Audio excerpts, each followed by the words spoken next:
가난한 집딸이 우리 집안에 들어온 것만으로도 감사해야 해. 변호사 집안의 공장 노동자 딸이라니. 친구들한테 창피해서 어떻게 말하겠어? 3년간 시어머니의 모욕을 참아온 한 여자가 있었습니다. 그런데 그녀가 집을 나간 후 벌어진 일은 누구도 예상하지 못했습니다. 그렇게 싫으시면 나가겠어요. 앞으로 후회하실 텐데 그때는 이미 늦을 거예요. 과연 이 여자의 진짜 정체는 무엇이었을까요? 그리고 그녀를 쫓아낸 시어머니에게는 어떤 일이 벌어졌을까요? 시청 전에 구독과 좋아요 꼭 부탁드립니다. 영상 제작에 큰 힘이 됩니다. 가난한 집딸이 우리 집안에 들어온 것만으로도 감사해야 해. 황정숙의 날카로운 목소리가 거실 전체에 울려 퍼졌습니다. 58세의 그녀는 소파에 다리를 꼬고 앉아 며느리를 노려봤죠. 전직 법무법인 파트너 출신답게 차가운 지적인 외모를 갖고 있었지만 그 속에는 뿌리 깊은 계급의식이 자리 잡고 있었습니다. 이은지는 주방에서 설거지를 하던 손을 멈췄습니다. 벌써 오늘만으로도 몇 번째인지 셀 수 없는 모욕이었죠. 30세의 그녀는 고개를 숙이고 접시를 정리하며 깊은 한숨을 내쉬었습니다. 이미 3년째 반복되는 일상이었습니다. 변호사 집안의 공장 노동자 딸이라니. 친구들한테 창피해서 어떻게 말하겠어. 황정숙의 목소리가 더욱 거칠어졌습니다. 오늘은 특히 심했죠. 아침부터 친구들과의 모임에서 며느리 이야기가 나왔던 모양입니다. 너 때문에 우리 집안 체면이 다 깎였다고. 친구들이 뭐라고 하는지 아니. 황정숙은 티 한 잔을 들며 은지를 위아래로 훑어봤습니다. 마치 값을 매기듯 차가운 시선이었죠. 보기에도 촌스럽고 교양도 없고 이런 애가 우리 집 며느리라니 정말 창피해. 은지는 그릇을 세우는 손에 더욱 힘을 주었습니다. 도자기가 부딪히는 소리가 작게 났습니다. 어머님, 제가 부족한 건 인정하지만요. 부족한 게 아니라 아예 다른 세상 사람이야. 황정숙이 소리를 높였습니다. 우리 태민이가 얼마나 좋은 집안에서 자랐는지 아니. 아버지는 대형 법무법인 파트너였고 나도 법조인이었어. 그런데 공장 노동자 딸과 결혼하다니. 그때 현관문이 열리며 강태민이 들어왔습니다. 31살의 변호사인 남편의 얼굴에는 하루 종일 일한 피로가 역력했죠. 어머님, 은지가 뭘 잘못했다고 그러세요? 태민이 넥타이를 풀며 소파에 주저앉았습니다. 회사에서 돌아온 피로가 얼굴에 드러났죠. 잘못한 게 뭐냐고. 아들아, 너는 정말 답답하다. 황정숙이 한숨을 크게 쉬며 일어났습니다. 내 아내가 어디서 나고 자란 사람인지 잊었니? 공장에서 부품 만드는 집 딸이야. 그런 애를 며느리로 들여서 우리 집안이 얼마나 창피를 당하는지 몰라. 어머니 말씀이 맞아. 은지야, 너도 좀 생각해봐. 우리 집안 체면을 생각해서라도. 태민의 말에 은지의 손이 미세하게 떨렸습니다. 남편마저 시어머니 편을 드는 순간이었죠. 가슴 깊숙한 곳에서 차가운 실망이 올라왔습니다. 태민 씨, 저도 나름대로 최선을 다하고 있는데요. 최선을 다한다고 웃기지 마라. 황정숙이 냉소적으로 웃으며 끼어들었습니다. 아무리 노력해도 출신은 바뀌지 않아. 공장에서 부품이나 만드는 집안에서 자라난 게 뭘 알겠니? 은지는 입술을 꽉 깨물었습니다. 부모님에 대한 모독을 들으니 참을 수 없었죠. 하지만 참았습니다. 이미 익숙해진 인내였습니다. 친구들이 자꾸 물어봐. 며느리가 어디 집 딸이냐고. 그때마다 뭐라고 대답해야 하는지 몰라서 죽겠다. 황정숙은 은지를 위아래로 훑어봤습니다. 마치 불량품을 감별하듯 차가운 시선이었죠. 이런 애가 우리 집 며느리라니.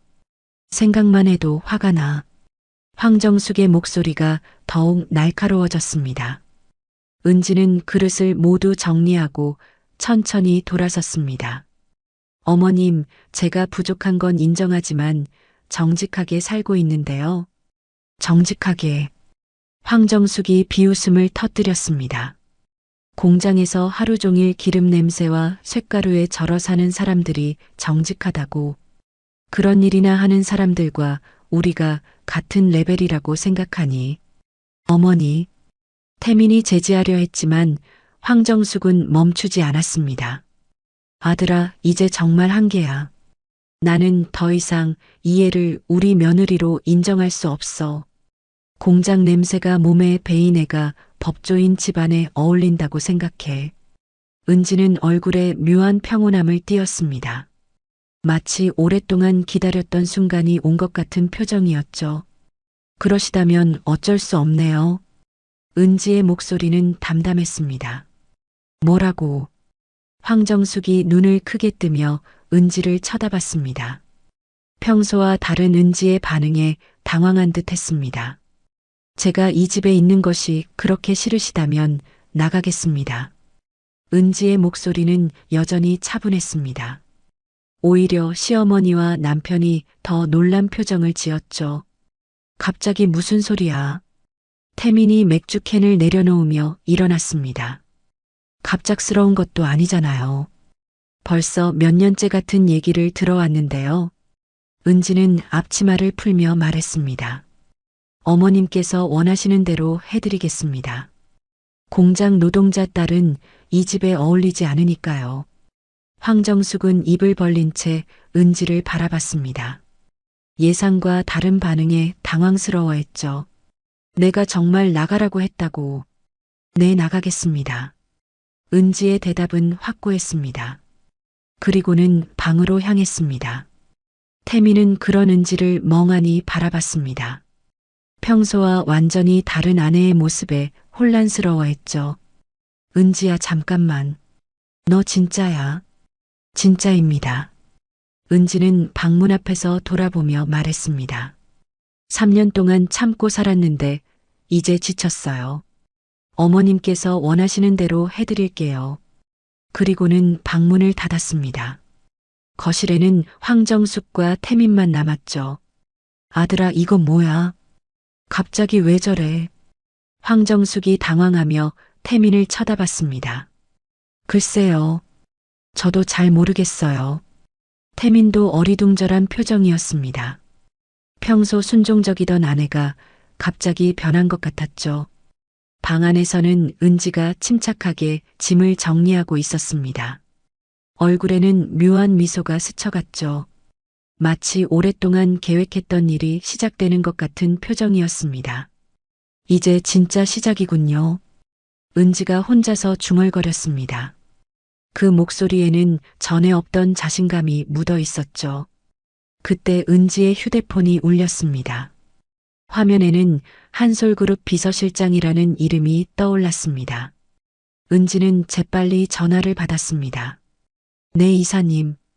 은지의 목소리가 갑자기 달라졌습니다.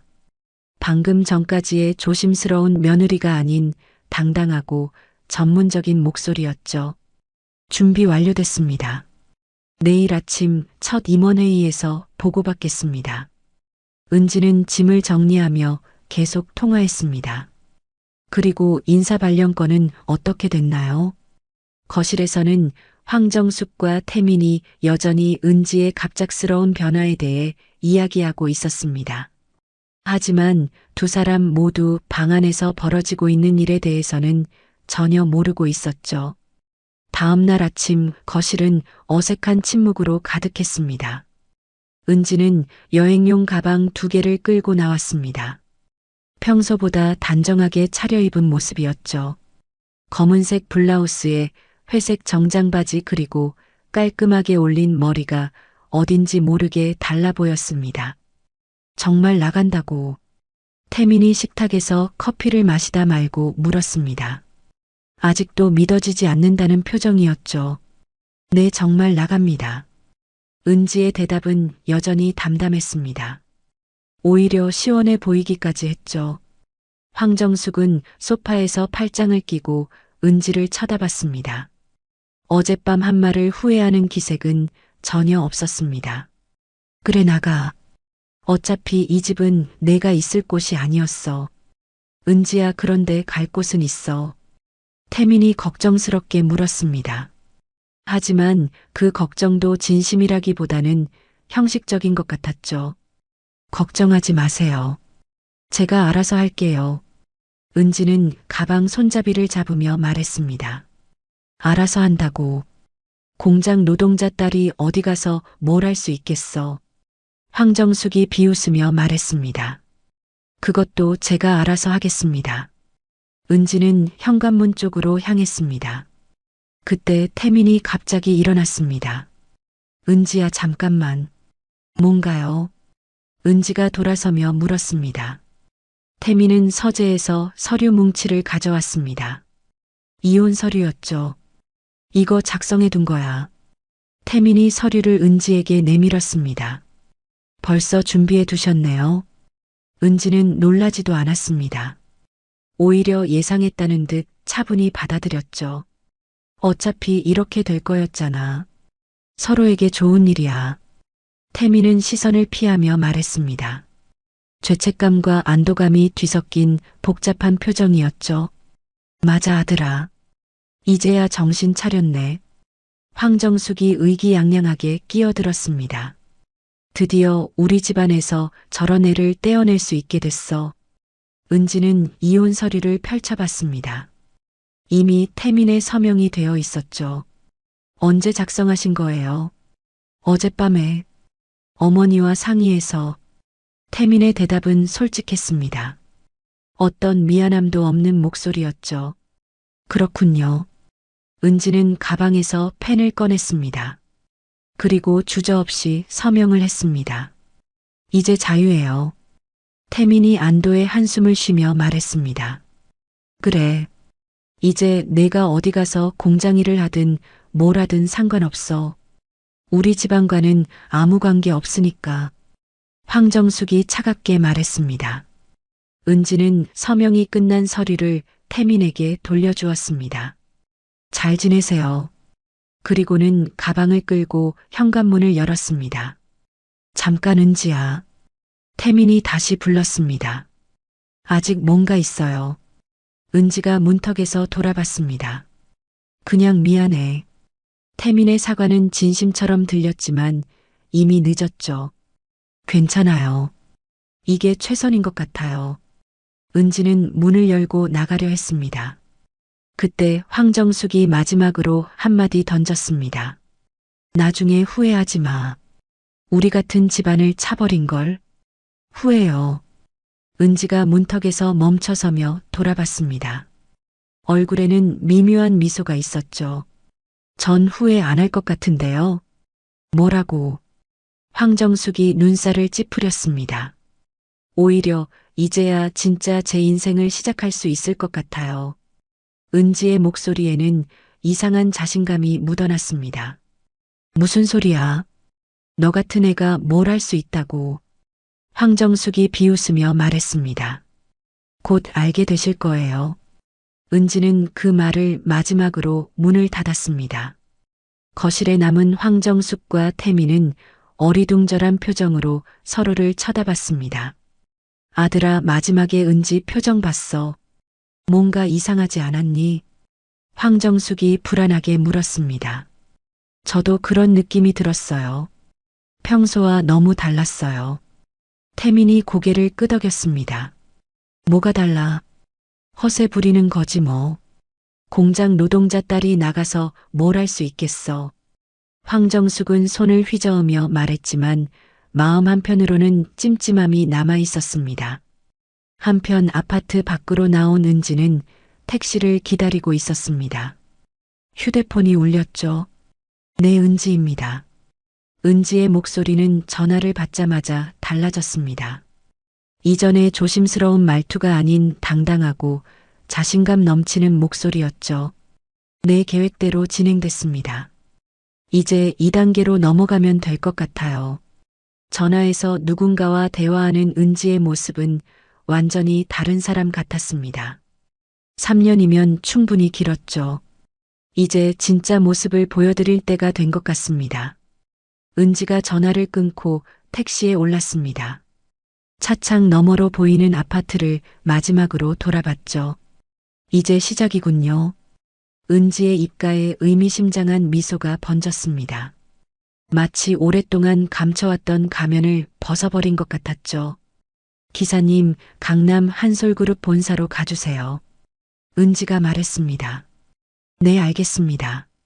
택시 기사가 대답했습니다. 택시가 출발하면서 은지의 모습이 점점 멀어졌습니다.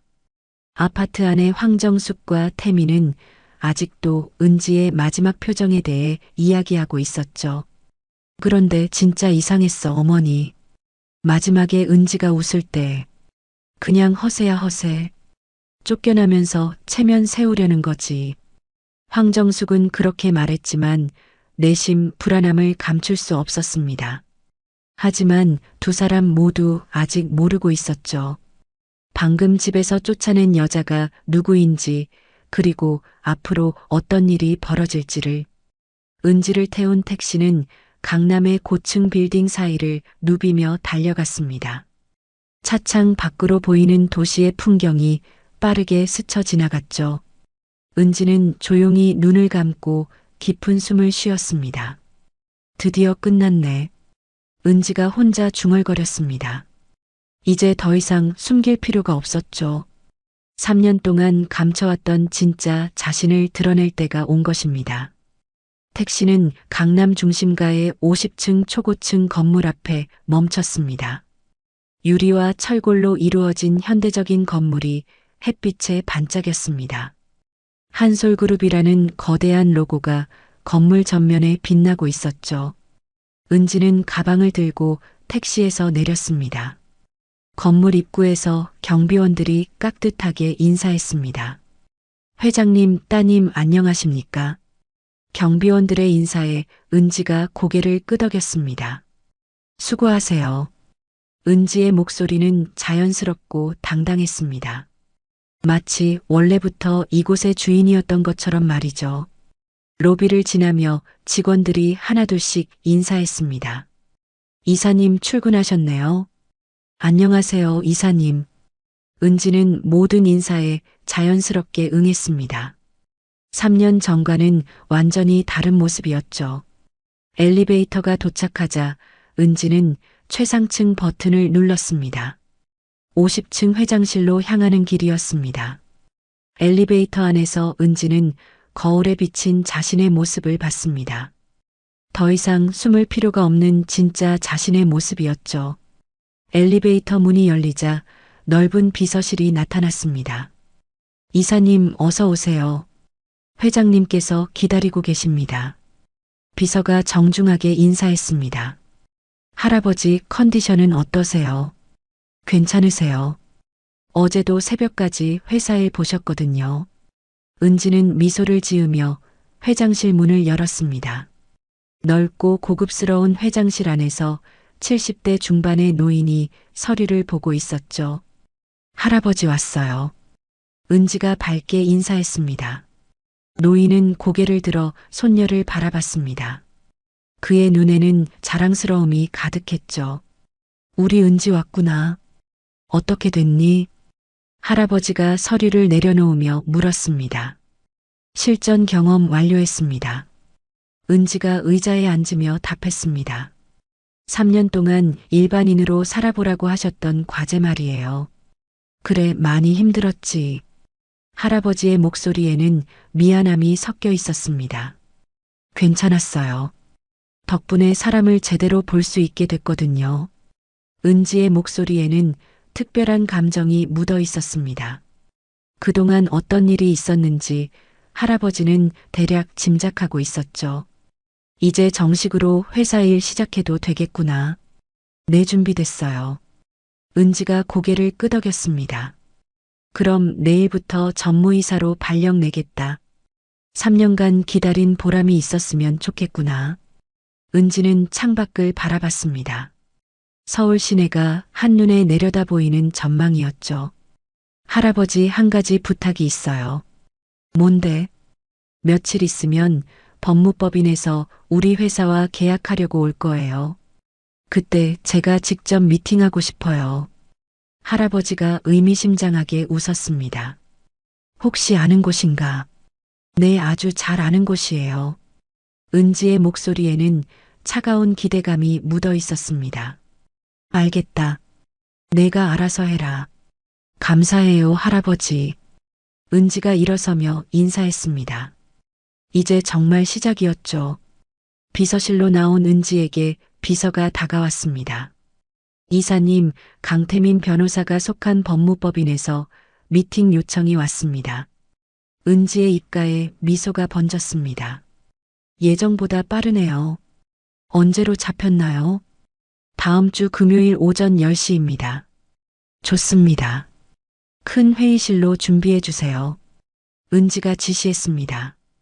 그리고 참석자는 저 혼자면 됩니다. 네, 알겠습니다. 비서가 메모를 하며 답했습니다. 은지는 자신의 사무실로 향했습니다. 전무이사 이은지라는 명패가 붙은 넓은 사무실이었죠. 책상에 앉아 서울 시내를 내려다보며 은지는 생각에 잠겼습니다. 3년 동안 참고 견뎌온 모든 모욕과 멸시가 떠올랐죠. 곤모. 계속 써줘. 계속 써줘. 든 것에 대한 대가를 치르게 될 것입니다. 은지가 혼자 중얼거렸습니다. 한편 집에서는 황정숙과 태민이 여전히 불안해하고 있었습니다. 정말 이상했어, 아들아. 은지가 나갈 때 표정이. 어머니 그냥 허세였을 거예요. 쫓겨나는 상황에서 체면이라도 세우려고 한 거죠. 하지만 황정숙의 불안감은 쉽게 가시지 않았습니다. 뭔가 놓친 게 있는 것 같은 기분이었죠. 며칠이 지나도 은지에 대한 소식은 전혀 들려오지 않았습니다. 마치 공기처럼 사라져버린 것 같았죠. 동네 사람들조차 은지가 어디로 갔는지 아무도 몰랐습니다. 은지가 집을 나간 지 일주일이 지났습니다. 동네 사람들 사이에서는 소문이 돌기 시작했죠. 태민네 며느리가 쫓겨났다는 이야기였습니다. 아파트 관리사무소 앞에서 아줌마들이 수군거렸습니다. 그러게 시어머니가 공장 노동자 딸이라고 못마땅해 했다던데. 정말 가엾더라. 그래도 3년 동안 잘 살았는데. 이런 이야기들이 황정숙의 귀에 들어왔습니다. 슈퍼마켓에서 약국에서 어디를 가든 시선이 따갑게 느껴졌죠. 어머니 사람들이 자꾸 쳐다보는 것 같아요. 태민이 불편해하며 말했습니다. 쳐다보면 어때? 우리가 잘못한 게 있니? 황정숙은 강하게 말했지만 내심 신경이 쓰였습니다. 그런데 은지는 어디 있는지 연락도 안 오네요. 태민이 궁금해했습니다. 연락 올 필요도 없어. 이제 남인데. 황정숙은 단호하게 말했지만 이상하게 은지가 신경 쓰였습니다. 마지막에 보였던 그 침착함과 자신감이 계속 머릿속에 맴돌았죠. 한편 은지의 친구 미정은 동네 카페에서 다른 사람들과 얘기를 나누고 있었습니다. 은지가 정말 불쌍해. 그렇게 시어머니한테 구박받더니. 미정이 한숨을 쉬며 말했습니다. 그런데 신기한 게 있어. 은지가 집에서 나올 때 전혀 슬퍼 보이지 않았대.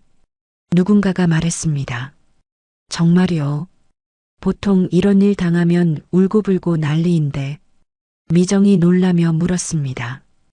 오히려 홀가분해 보였다던데. 마치 기다렸다는 듯이. 미정도 고개를 끄덕였습니다. 맞아. 나도 그 얘기 들었어. 택시 타고 갈 때도 웃고 있었다던데. 이상하네. 보통 사람이라면 그럴 수가 없는데. 사람들은 은지의 반응에 대해 의아해했습니다. 보통의 며느리라면 울며불며 매달렸을 텐데 은지는 너무 담담했던 것입니다. 그런데 은지가 어디로 간 거지? 친정도 없는데. 미정이 걱정스럽게 물었습니다. 글쎄, 아무도 모르더라. 연락처도 바뀐 것 같고. 은지는 마치 공기처럼 사라져버린 상태였습니다. 아무도 어디 있는지 뭘 하고 있는지 알 수 없었죠. 며칠 후 태민은 법무법인에서도 눈치를 받기 시작했습니다. 태민아, 집안일 잘 해결됐어. 선배가 은근히 물어봤습니다. 네, 뭐 그냥 정리됐습니다. 태민은 애매하게 대답했습니다. 부인이 갑자기 나갔다던데 좀 이상하지 않아? 동료들도 하나둘씩 관심을 보이기 시작했습니다. 그냥 개인적인 사정이 있어서요. 태민은 더 이상 말하고 싶지 않았습니다. 하지만 사람들의 시선은 여전히 따가웠죠. 집에 돌아온 태민은 황정숙에게 말했습니다. 어머니, 사람들이 너무 많이 물어봐요. 좀 부담스러워요. 부담스러우면 어때? 우리가 옳은 일한 거야. 황정숙은 여전히 강경했습니다. 그런데 정말 이상해요. 은지가 연락 한 번 안 온다는 게. 태민이 의아해했습니다. 연락 올 필요 없다니까. 이제 남이야 남. 하지만 황정숙도 속으로는 궁금했습니다. 은지가 어떻게 지내고 있는지, 정말 괜찮은지.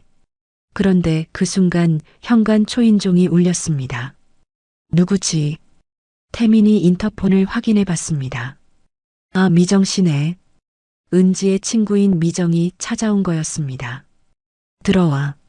황정숙이 문을 열어줬습니다. 안녕하세요. 잠깐 여쭤볼 게 있어서 왔어요. 미정은 어색하게 인사했습니다. 은지 얘기인가? 황정숙이 직설적으로 물었습니다. 네. 연락이 안 되거든요. 어디 있는지 아세요? 미정이 조심스럽게 물었습니다. 우리가 왜 알아? 이제 상관없는 사이야. 황정숙의 답변은 차가웠습니다. 그래도 3년 동안 가족이었는데 안부는 궁금하지 않으세요? 미정이 조심스럽게 물었습니다. 궁금하지 않아.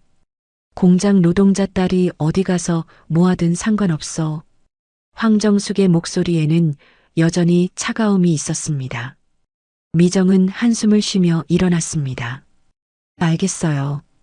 그럼 실례하겠습니다. 미정이 나가고 난 후 거실에는 다시 침묵이 흘렀습니다. 어머니, 정말 은지가 어떻게 지내는지 궁금하지 않으세요? 태민이 조심스럽게 물었습니다. 궁금하지 않다니까. 그런 애한테 신경 쓸 시간에 너 재혼할 생각이나 해. 황정숙은 단호하게 말했지만 마음 한편으로는 계속 은지가 신경 쓰였습니다. 특히 마지막에 보였던 그 미소와 자신감 있는 모습이 자꾸 떠올랐죠. 분명히 평소와는 다른 뭔가가 있었는데 그게 뭔지 알 수 없어서 더 신경 쓰였습니다. 하지만 황정숙은 그런 마음을 드러내지 않으려 했습니다. 자신이 옳은 일을 했다고 계속 되뇌며 은지에 대한 생각을 지우려 노력했죠. 그러나 동네 사람들의 시선과 수군거림은 계속되었고 은지에 침착했던 마지막 모습은 황정숙과 태민의 마음을 계속 불안하게 만들었습니다. 그날 밤 황정숙은 잠자리에 누워서도 계속 은지의 마지막 모습을 떠올렸습니다. 곧 알게 되실 거예요 라고 했던 그 말이 계속 귓가에 맴돌았죠. 설마 뭔가 계획이라도 있었나? 황정숙은 고개를 저었습니다. 공장 노동자 딸이 무슨 계획을 세울 수 있겠어. 그냥 허세였을 거야. 하지만 아무리 생각해도 은지의 마지막 표정은 허세로 보이지 않았습니다. 너무나 확신에 차 있었고 마치 모든 것을 계획하고 있었던 것처럼 보였죠. 황정숙은 잠을 이루지 못하고 뒤척였습니다. 처음으로 자신의 판단이 틀렸을지도 모른다는 불안감이 스멀스멀 올라왔습니다. 한 달이 흘렀습니다. 태민이 다니는 대형 법무법인에 큰 소식이 전해졌습니다. 여러분, 중요한 발표가 있겠습니다. 회의실에서 김 대표가 변호사들을 불러 모았습니다. 이번에 한솔그룹과 대형 법무자문 계약을 진행한다고 합니다. 변호사들 사이에서 웅성거림이 일었습니다. 규모가 얼마나 되는데요? 태민이 손을 들고 물었습니다. 총 계약 규모가 1,000억 원입니다. 우리 법무법인 역사상 최대 계약이 될 거예요. 김 대표의 설명에 모든 변호사들이 흥분했습니다. 이 계약만 성사되면 우리 법무법인이 국내 최고 기업 법무 전문가로 자리매김하게 됩니다. 당연히 관련 변호사들에게는 특별한 인센티브와 승진 기회가 주어질 거고요. 태민의 눈이 반짝였습니다. 이런 기회를 놓칠 수 없었죠. 그런데 문제가 있습니다. 경쟁 법무법인들도 만만치 않아요. 특히 김앤장과 광장이 강력한 라이벌이 될 거예요. 김 대표가 걱정스럽게 말했습니다. 우리가 이길 수 있을까요? 변호사 중 한 명이 걱정스럽게 물었습니다. 가능성은 있습니다. 하지만 무엇보다 그룹과의 관계가 중요할 거예요. 그 그룹 담당자가 누구인데요? 태민이 궁금해했습니다. 한솔그룹 전무이사입니다. 최근에 임명된 젊은 임원이라는 소문이 있어요. 김 대표가 설명했습니다. 법무법인 전체가 들썩이기 시작했습니다. 모든 변고사들이 이 프로젝트에 매달리기 시작했죠. 태민은 집에 돌아와서 황정숙에게 이 소식을 전했습니다. 어머니, 정말 큰 기회가 왔어요. 무슨 일인데 그렇게 흥분해? 황정숙이 궁금해했습니다. 1,000억짜리 계약이요. 이거 따내면 제가 승진은 물론이고 보너스도 엄청날 거예요. 태민의 목소리에는 흥분이 가득했습니다. 정말 그럼 우리도 이제 좀 여유로워지겠네. 황정숙도 기대에 찼습니다. 네. 이 계약만 성사시키면 아파트도 더 큰 곳으로 이사할 수 있을 거예요. 태민은 벌써 성공한 기분이었습니다. 그런데 경쟁이 치열할 것 같은데. 황정숙이 걱정스럽게 물었습니다. 물론이죠. 하지만 저도 이 분야에서는 나름 경험이 있잖아요. 충분히 이길 수 있을 거예요. 태민은 자신감에 차 있었습니다. 며칠 후 법무법인에서는 본격적인 준비에 들어갔습니다. 태민 씨, 이번 프로젝트 팀장을 맡아주세요. 김 대표가 태민을 불러 말했습니다. 정말요? 감사합니다. 태민은 기뻐했습니다. 책임이 무거운 만큼 성과도 클 거예요. 열심히 해주세요. 네. 최선을 다하겠습니다. 태민은 이제 완전히 이 프로젝트에 몰두했습니다. 팀원들과 함께 제안서를 준비하고 클라이언트 분석도 했죠. 하지만 한솔그룹의 전무이사에 대한 정보는 많지 않았습니다. 이상하게 정보가 별로 없네요. 팀원 중 한 명이 말했습니다. 젊은 임원이라서 그런 것 같아요. 아직 언론에 많이 노출되지 않았나 봐요. 태민이 추측했습니다. 그런데 소문으로는 상당히 까다롭다던데요. 네. 그리고 해외에서 경영학을 공부했다고 하더라고요. 태민은 더욱 열심히 준비했습니다. 밤늦도록 제안서를 다듬고 프레젠테이션 자료도 완벽하게 만들었죠. 집에서도 계속 일 이야기만 했습니다. 어머니, 이번 계약만 성사되면 정말 우리 인생이 바뀔 거예요. 그래 아들아. 꼭 성공해야 해.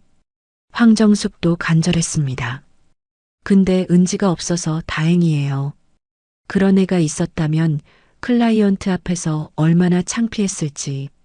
황정숙이 또다시 은지를 언급했습니다. 맞아요. 이제 마음 편하게 일할 수 있어서 좋아요. 태민도 동조했지만 가끔 은지가 생각났습니다. 어떻게 지내고 있을지 괜찮은지. 하지만 그런 생각을 금세 떨쳐버렸습니다. 지금은 이 중요한 계약에만 집중해야 했으니까요. 드디어 계약 미팅 날짜가 정해졌습니다. 다음 주 금요일 한솔그룹 본사에서 최종 프레젠테이션이 있을 예정입니다. 김 대표가 발표했습니다.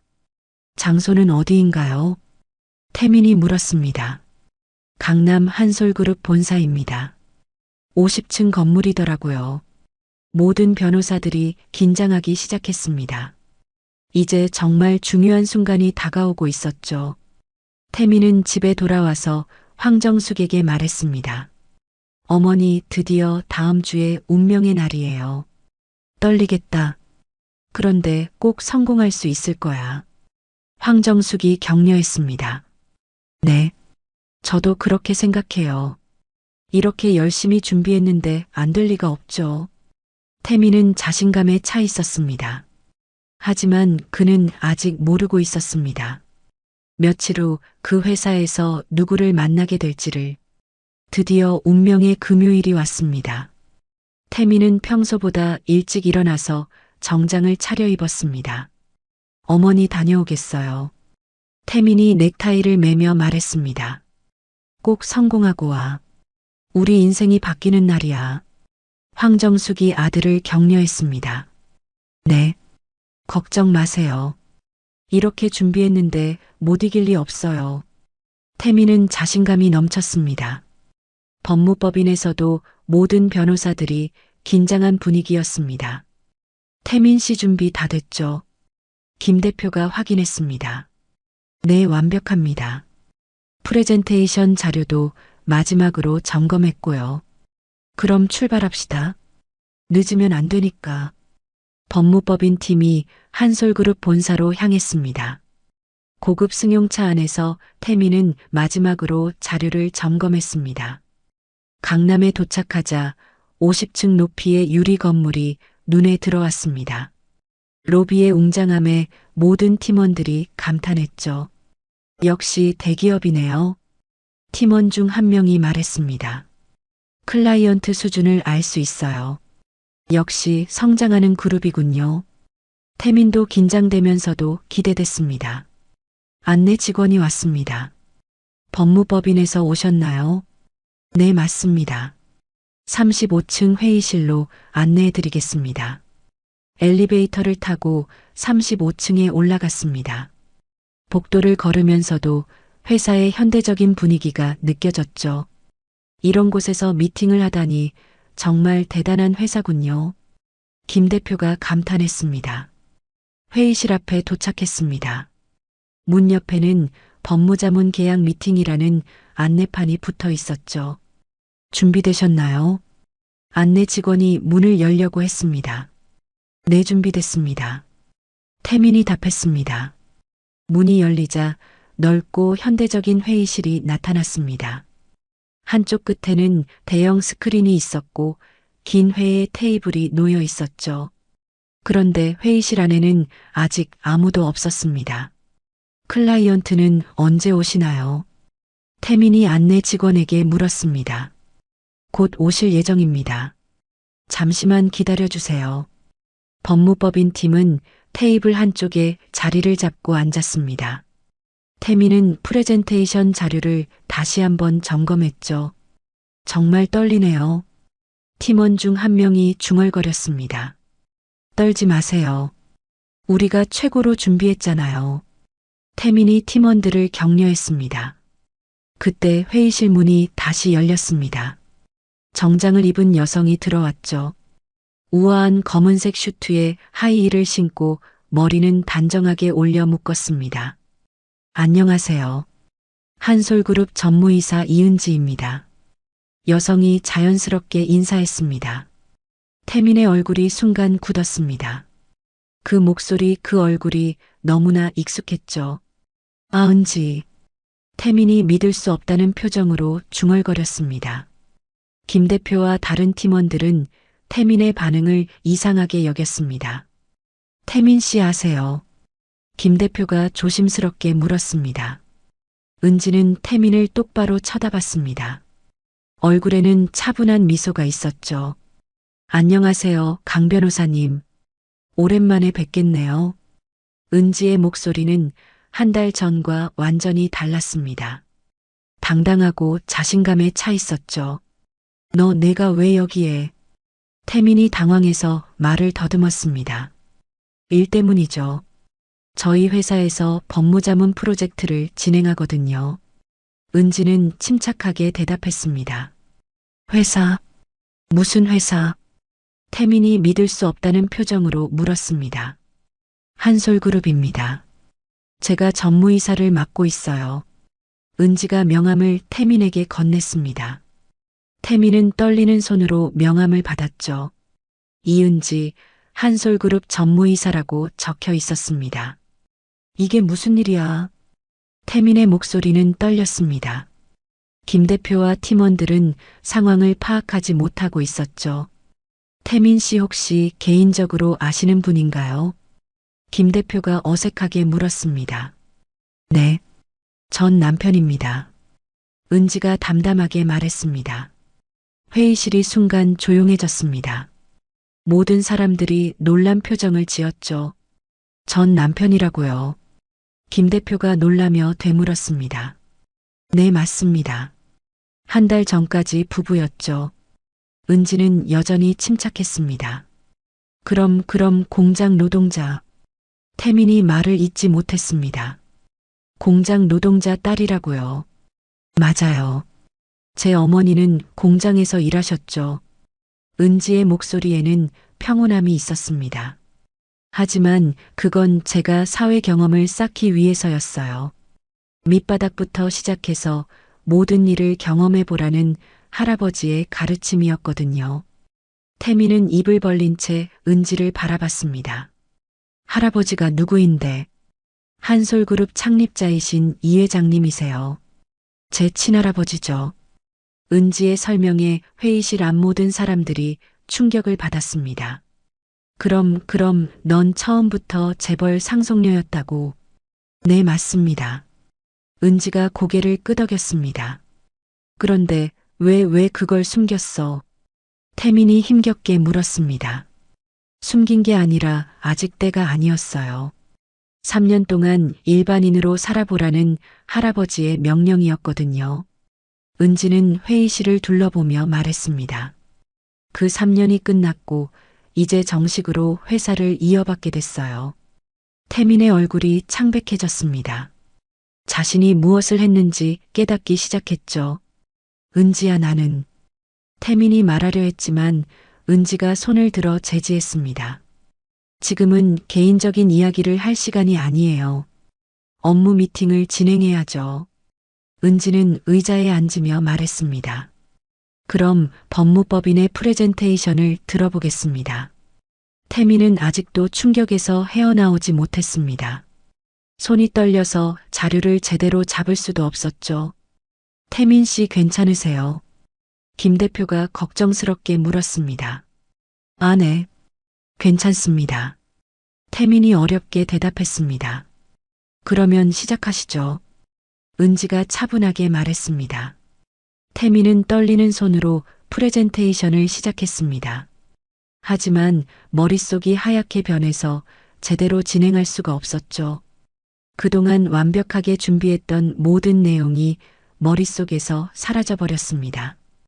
은지의 정체를 알고 나니 모든 것이 달라 보였죠. 프레젠테이션이 끝나고 회의실은 어색한 침묵에 휩싸였습니다. 태민은 식은땀을 흘리며 은지의 반응을 기다렸습니다. 자료 검토 후 연락드리겠습니다. 은지가 공식적으로 말했습니다. 김 대표와 팀원들은 어리둥절한 표정으로 자리에서 일어났죠. 그럼 저희는 이만 실례하겠습니다. 김 대표가 인사하며 나가려 했습니다. 잠깐 강 변호사님만 잠시 남아주세요. 은지가 태민을 불렀습니다. 팀원들이 모두 나가고 회의실에는 은지와 태민만 남았죠. 너 정말 한솔그룹 전무이사야. 태민이 믿을 수 없다는 표정으로 물었습니다. 네, 정말이에요. 은지가 담담하게 답했습니다. 그럼 왜 그동안 속였어? 왜 공장 노동자 딸인 척했어? 속인 게 아니에요. 어머니는 정말 공장에서 일하셨거든요. 은지가 설명하기 시작했습니다. 할아버지께서 후계자 교육의 일환으로 3년 동안 일반인으로 살아보라고 하셨어요. 그래서 어머니와 함께 평범한 생활을 했던 거예요. 태민은 머리를 감쌌습니다. 그럼 우리가 널 공장 노동자 딸이라고 무시하고 내쫓았다는 거야. 네, 무시하고 내쫓았죠. 은지의 목소리에는 감정이 없었습니다. 은지야, 미안해. 정말 미안해. 태민이 고개를 숙이며 사과했습니다. 미안하다고요. 3년 동안 어머님과 함께 저를 짓밟아 놓고. 은지의 목소리가 차갑게 변했습니다. 그때는 정말 몰랐어. 몰랐다고요. 사랑한다면서 아내의 출신을 그렇게 부끄러워했어요. 은지가 태민을 똑바로 쳐다봤습니다. 태민은 할 말이 없었죠. 저를 내쫓던 그 손으로 이제 계약을 부탁하게 될 줄은 몰랐겠죠. 은지의 말에 태민이 고개를 들었습니다. 은지야, 우리 다시 시작할 수 없을까? 태민이 간절하게 말했습니다. 다시 시작이라고요. 은지가 비웃음을 터뜨렸습니다. 사랑해서 결혼한 게 아니었잖아요. 그냥 편한 상대였으니까 결혼했던 거죠. 그건 제가 재벌가 딸이라는 걸 알았으니까 다시 시작하자는 거잖아요. 은지의 말이 날카로웠습니다. 태민은 부정하고 싶었지만 할 수 없었습니다. 실제로 그런 마음이 있었으니까요. 어머님도 마찬가지겠죠. 공장 노동자 딸이라고 무시하던 분이 갑자기 며느리로 받아주시겠어요. 은지가 냉소적으로 말했습니다. 은지야, 정말 미안해. 우리가 잘못했어. 태민이 무릎을 꿇으려 했습니다. 일어서세요. 지금 그런 거 하지 마세요. 은지가 차갑게 말했습니다. 이제 우리는 사업상 관계일 뿐이에요. 개인적인 감정은 접어두시죠. 은지가 자리에서 일어났습니다. 계약건은 며칠 후에 연락드릴게요. 검토해봐야 하니까요. 태민은 절망적인 표정으로 은지를 바라봤습니다. 은지야, 이제 은지 전무라고 불러주세요. 은지가 단호하게 말하며 회의실을 나갔습니다. 태민은 혼자 남아서 머리를 쥐어뜯었죠. 자신이 얼마나 큰 실수를 했는지 깨닫기 시작했습니다. 그날 저녁 태민이 황정숙에게 전화했습니다. 어머니, 지금 당장 한솔그룹으로 오세요. 무슨 일인데 그렇게 급해? 은지 때문입니다. 은지가 뭐 어떻다고. 제발 지금 당장 오세요. 태민의 절박한 목소리에 황정숙은 서둘러 한솔그룹으로 향했습니다. 50층 건물 앞에서 황정숙은 태민을 만났죠. 아들아, 도대체 무슨 일이야? 어머니, 앉으세요. 태민이 로비 의자에 앉으며 말했습니다. 은지가 이 회사 전무이사래요. 뭐라고? 황정숙이 믿을 수 없다는 표정으로 소리쳤습니다. 한솔그룹 창업주 손녀래요. 태민의 목소리는 힘이 없었습니다. 그럼 우리가. 황정숙의 얼굴이 창백해졌습니다. 공장 노동자 딸이라고 무시하고 내쫓았죠. 태민이 고개를 숙였습니다. 황정숙은 주저앉았습니다. 자신이 무엇을 했는지 깨달으니 앞이 캄캄했죠. 그럼 계약은 어떻게 될까? 황정숙이 떨리는 목소리로 물었습니다. 모르겠어요. 은지가 아니 전무가 검토해 본다고 했어요. 태민도 불안했습니다. 우리가 완전히 망했구나. 황정숙이 절망적으로 말했습니다. 며칠 후 법무법인에 연락이 왔습니다. 법무법인입니다. 네. 한솔그룹에서 연락드렸습니다. 계약건으로 최종 답변을 드리고 싶은데요. 김 대표가 전화를 받았습니다. 아, 네. 좋은 소식이겠죠. 김 대표는 기대에 찼습니다. 아쉽게도 이번 계약은 진행하지 않기로 결정했습니다. 전화기 너머로 차가운 목소리가 들려왔습니다. 네. 뭐라고요? 김 대표가 믿을 수 없다는 표정을 지었습니다. 검토 결과 저희 기준에 부합하지 않는다고 판단됐습니다. 그뿐만 아니라 다른 대기업들에게도 귀하 법무법인의 신뢰성에 대해 문의가 있었습니다. 김 대표의 얼굴이 창백해졌습니다. 그게 무슨 뜻인가요? 자세한 내용은 문서로 발송해 드리겠습니다. 전화가 끊어졌습니다. 김 대표는 급히 태민을 불렀습니다. 태민 씨, 큰일 났어요. 왜 그러세요? 한솔그룹에서 계약을 거절했어요. 김 대표의 목소리가 떨렸습니다. 그뿐만 아니라 다른 대기업들한테도 우리에 대한 안 좋은 이야기를 했나 봐요. 태민의 가슴이 철렁했습니다. 그 말은 맞았습니다. 은지는 한솔그룹의 영향력을 이용해 다른 기업들에게도 해당 법무법인의 문제점을 알렸거든요. 며칠 지나지 않아 더 큰 타격이 왔습니다. 김 대표님 삼성에서 연락 왔어요. 직원이 급히 뛰어왔습니다.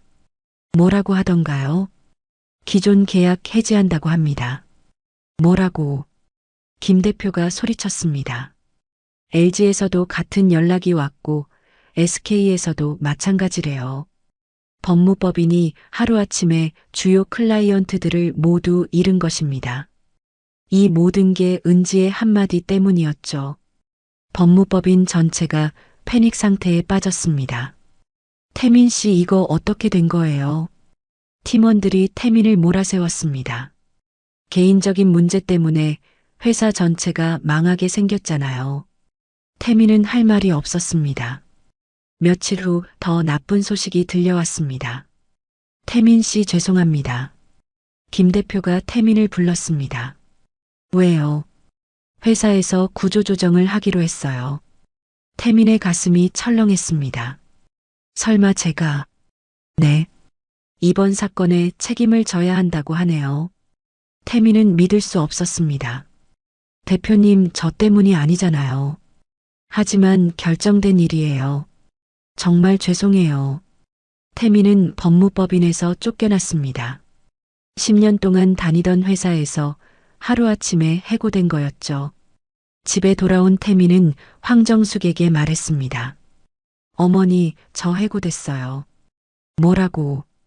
황정숙이 믿을 수 없다는 표정을 지었습니다. 네. 은지 때문에 회사 전체가 망했어요. 황정숙은 주저앉았습니다. 우리가 뭘 한 거야? 후회해도 이미 늦었습니다. 한편 은지는 한솔그룹 전무이사실에서 여유롭게 커피를 마시고 있었습니다. 전무님 법무법인이 경영난에 처했습니다. 비서가 보고했습니다. 그렇군요. 예상했던 일이에요. 은지는 담담했습니다. 그리고 강태민 씨도 해고됐다고 합니다. 은지의 입가에 미소가 번졌습니다. 3년 동안 받은 모욕의 대가를 치르는 거네요. 은지가 창밖을 바라보며 말했습니다. 몇 달 후 황정숙과 태민의 상황은 더욱 나빠졌습니다. 태민은 취업을 하려고 했지만 쉽지 않았습니다. 한솔그룹의 영향력은 생각보다 컸고 은지가 조용히 압력을 넣고 있었거든요. 아들아 어떻게 됐니? 황정숙이 불안하게 물었습니다. 또 떨어졌어요. 면접까지 봤는데 갑자기 연락이 안 와요. 태민은 지쳐 있었습니다. 은지가 아니 전무가 우리를 계속 방해하는 것 같아요. 황정숙의 목소리에는 두려움이 있었습니다. 이렇게 살 수는 없어. 우리가 먼저 사과하러 가자. 황정숙이 결심을 굳혔습니다. 어머니, 이미 늦었어요. 아니야. 진심으로 사과하면 용서해 줄 거야. 황정숙은 희망을 버리지 않았습니다. 다음 날 황정숙과 태민은 한솔그룹을 찾아갔습니다. 죄송하지만 약속 없이는 만날 수 없습니다. 비서가 단호하게 말했습니다. 그럼 약속을 잡아주세요. 정말 중요한 일이에요. 황정숙이 애원했지만 비서는 고개를 저었습니다. 전무님께서 개인적인 만남은 사양한다고 하셨습니다. 제발이요. 5분만이라도. 황정숙이 무릎을 꿇으려 했습니다. 어머니. 태민이 황정숙을 말렸습니다. 그때 은지가 엘리베이터에서 내려왔습니다. 황정숙과 태민을 보자 잠시 멈췄죠. 여기서 뭐 하세요? 은지가 차갑게 물었습니다. 은지야 아니 전무님 잠깐만 얘기할 수 있을까요? 황정숙이 간청했습니다. 할 말 없어요. 은지가 지나가려 했습니다. 제발이요. 우리가 잘못했어요. 진심으로 사과할게요. 황정숙이 은지의 앞을 막았습니다. 사과로 모든 게 해결될 거라고 생각하세요. 은지가 냉소적으로 웃었습니다. 그럼 어떻게 해야 해요? 뭘 원하세요? 황정숙이 절박하게 물었습니다. 아무것도 원하지 않아요. 그냥 각자 살면 되잖아요. 은지의 말에 황정숙이 절망했습니다. 우리가 어떻게 살아요? 그건 제가 상관할 일이 아니에요. 은지가 냉정하게 말하며 지나갔습니다. 황정숙과 태민은 그 자리에 서서 은지의 뒷모습을 바라봤습니다. 우리가 정말 망했구나. 황정숙이 절망적으로 중얼거렸습니다. 1년이 지났습니다. 은지는 한솔그룹을 성공적으로 이끌고 있었습니다. 새로운 사업 프로젝트도 성공했고 회사의 가치는 더욱 올라갔죠. 전무님, 이번 분기 실적이 나왔습니다. 비서가 보고서를 가져왔습니다. 좋은 결과네요. 이대로 계속 진행하세요. 은지는 자신감에 차 있었습니다. 반면 황정숙과 태민은 여전히 어려운 상황이었습니다.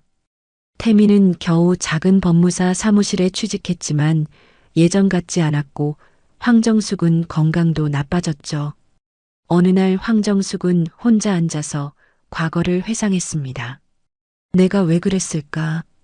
은지가 그렇게 나쁜 애였나? 황정숙은 후회로 가득했습니다. 공장 노동자 딸이라고 무시했던 게 정말 잘못이었어. 사람을 그렇게 판단하면 안 되는 건데. 하지만 이미 늦었습니다. 한편 은지는 새로운 삶을 살고 있었습니다. 더 이상 과거에 얽매이지 않고 자신의 능력을 마음껏 발휘하고 있었죠. 전무님, 새로운 프로젝트 제안서입니다. 비서가 서류를 가져왔습니다. 좋네요. 이대로 진행하세요. 은지는 자신감에 차 있었습니다. 창밖을 바라보며 은지는 생각했습니다. 과거에 무시당하던 며느리는 이제 없어요. 진짜 제 모습으로 살아가는 거죠. 은지의 얼굴에는 만족스러운 미소가 있었습니다.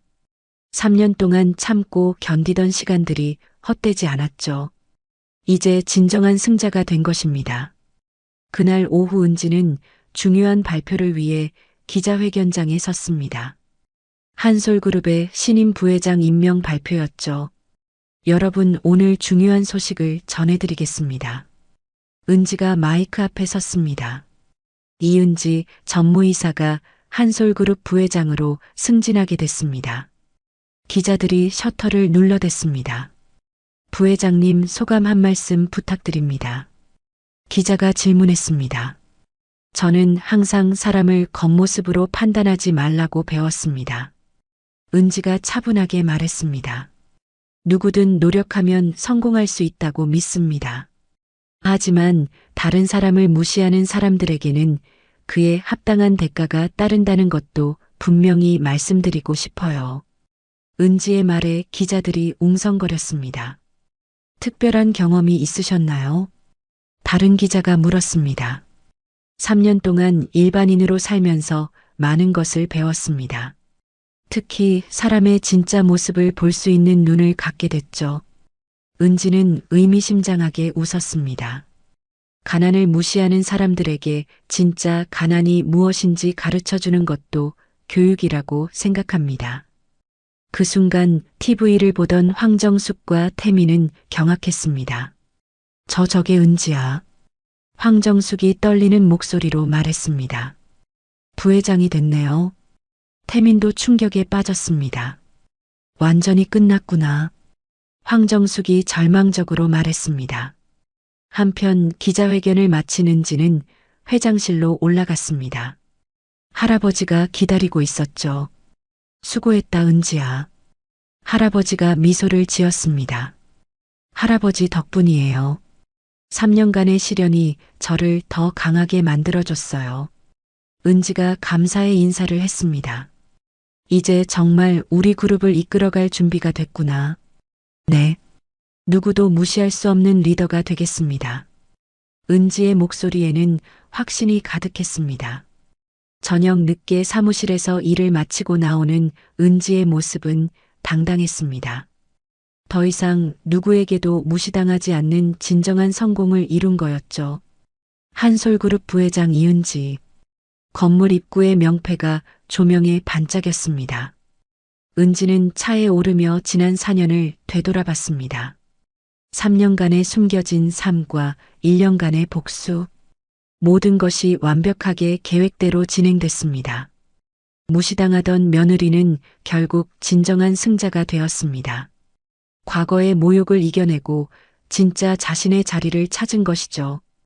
은지의 복수는 완성되었고 새로운 인생이 시작되었습니다.